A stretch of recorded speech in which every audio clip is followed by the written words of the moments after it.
What's up, y'all? This is Kelly Music here on DIVATV. I'm here with my main man, Chauncey. He is the travel writer for the Oakland Post. Travel writer for the Oakland Post. Do a lot of traveling. Go to the Asia. Go back to Vietnam in February. And I go to the islands a lot. Jamaica, St. Kitts, other islands. Oh, really? And so, like, what? Why do you have to do all the traveling for the newspaper? Well, travel is important. You know, there's 200 countries in the world. We're only 3% of the world's population in this country. We need to go out and see the world and see what other countries are like and what other cultures are like. Interesting. Yeah. So have you ran into anything like spectacular that you'll always like remember? Vietnam, interesting culture. If you do something for someone, they don't say thank you. Because that's like almost like an insult because you're using words to express your gratitude. Instead, they do something nice for you. Oh, they do something nice. What kind of nice stuff like have they done? Like they take you out to eat, or they buy you something. So it's like kind of like a you do for me and I do for you. That's how they show their gratitude. Okay, all right. And how long have you been traveling for the Oakland Post? For about a year. For about a year? After working for the Tribune for 12 years as a reporter. Oh, yeah. How did you like it there? I was the only black reporter. Oh, you were? At the Tribune for 12 years, up until June of 2005. I see. So were you treated differently because you were the only black reporter? It's just weird because black folks want you to write about them, and sometimes the editors say, well, can you write about somebody else? And so you're kind of like caught in between a vice, you know. So have you came like into like any like altercations or anything like that, or bumped heads with anybody? Not really. You just try to cover Oakland, but to me, you can't cover Oakland unless you also cover black folks. That's what a large population. Right, exactly. And being here at the Black Press, I appreciate writing for a black newspaper because we need our own media.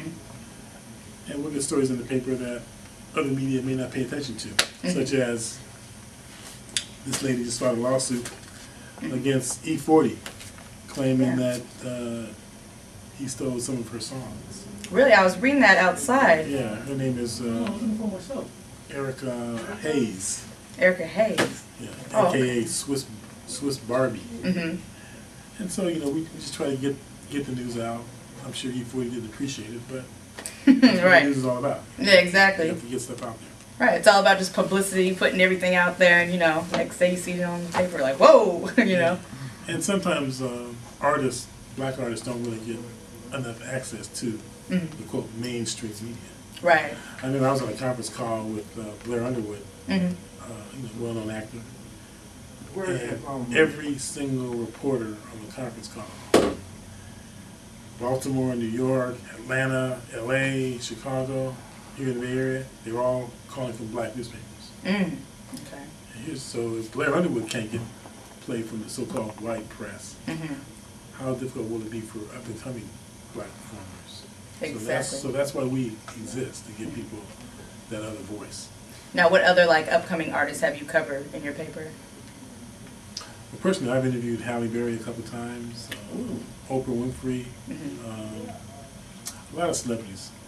We get calls from the movie studios because they understand that African Americans buy 25% of all the movie tickets, and so they need the black press to come on those press junkets, okay, and to write about movies. So up and coming artists, rappers, etc., they need to see their articles written in the media because when you're in a newspaper, it kind of gives you some legitimacy. Right. It's more than just being on a flyer or somewhere. You get some legitimacy. Plus, the record labels, when they see you have a certain quote buzz, people are reading about you, then they're more inclined to pay attention to you. Right. So now, has any other up-and-coming artists that you've written about in the past, have they like been exposed to like, you know, being signed or just, you know, any opportunity? It's hard to say, but the point remains that these up-and-coming artists need publicity, and a lot of times they can't afford to hire a publicist, so they have to come to the newspapers directly for us to tell their story, which means to do a profile on them. Now, do you accept all up-and-coming artists to come, or do you usually, like, you know, maybe run a test on them to see, you know? We're open. We accept all artists. Remember that. everybody, up and coming artists, rappers. Hey, this guy right here. You here. can get your picture in the paper, your name, obviously, and at the end we'll publish where your CD is available, what store or what website. And that's kind of love that you wouldn't get from the mainstream media. We need our own media. Essence Magazine is now owned by Time Warner. BET is owned by Viacom, which is a white-owned company that owns Paramount Studios and CBS and Nickelodeon and MTV. VH1. And we lost Soul Beat here in Oakland. We lost KDIA. So we need our own black media, and that's why papers like the Globe and the Post are important. So the Globe is another newspaper, newspaper, black newspaper. Okay, all right. So you guys are in competition with each other, or you guys work close with each other? No, I mean there's just another paper. I also write for the Globe. Oh, you do? I'm the senior writer for the Globe and the travel writer here. But the black press has had a tradition of being that other needed voice in the black community. There's been a lot of black papers since the first one in 1827. A paper called Freedom's Journal. Oh, Freedom's Journal, okay. Yeah, back in 1827.